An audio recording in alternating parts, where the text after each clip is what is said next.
that brings me on to the best man, Ned. Go on, Ned. We've been mates now for some 14 years and we've had such a laugh.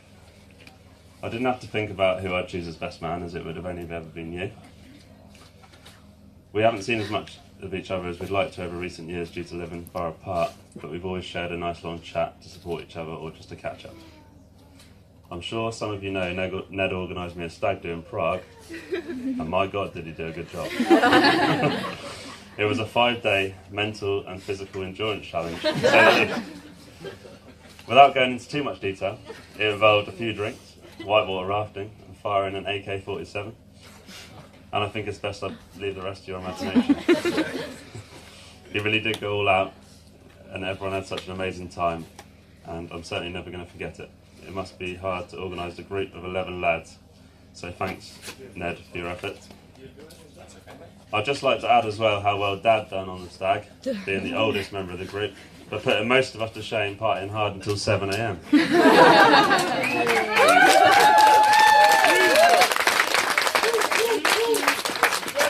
Anyway, that's enough of me, so I'll pass you on to Ned himself.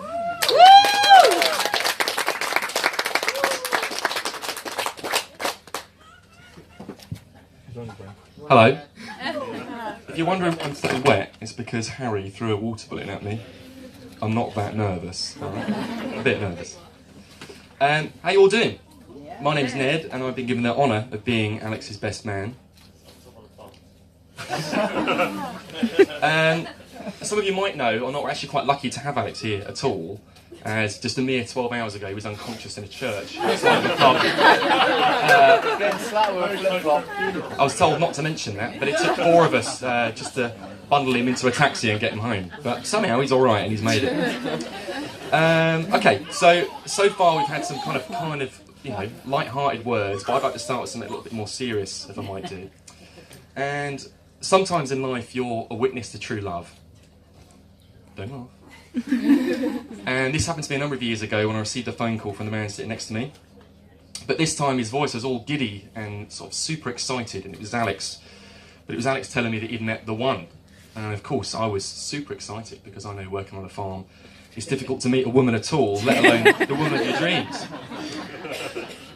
Anyway, he continued, and in great detail he said that he met this new mystery woman whilst at work, and after spending so much time together they couldn't help but admit their feelings for one another.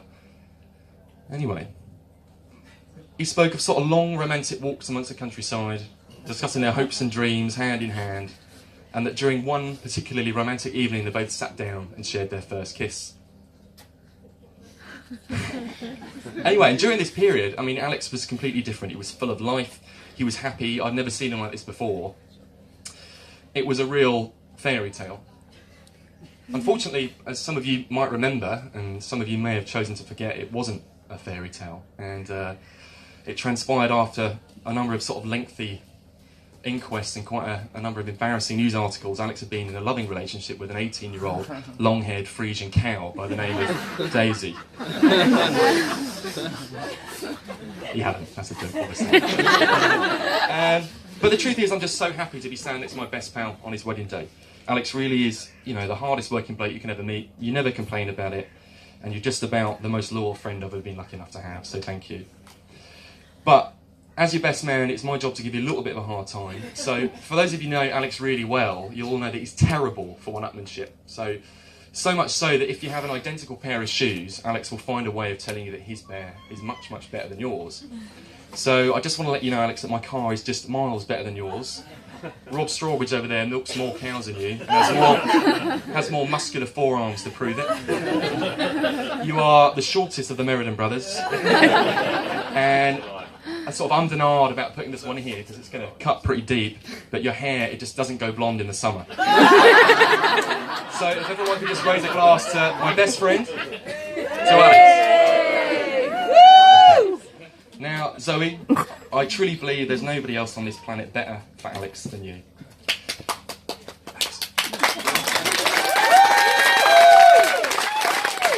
Who else would celebrate their 1-year anniversary strapped together, jumping 160 foot from a bungee cord, watch elephants together in Thailand, cross the Paris Marathon hand in hand, and not forgetting, fulfilling your dream of buying Vernon the camper van? So, Zoe's a brilliant girl. She'll put up with Alex. He constantly smells like cow poo. He always wakes up at 3 o'clock in the morning. You do, yeah. And she even stayed with him for a whole year when he was missing one of his front teeth.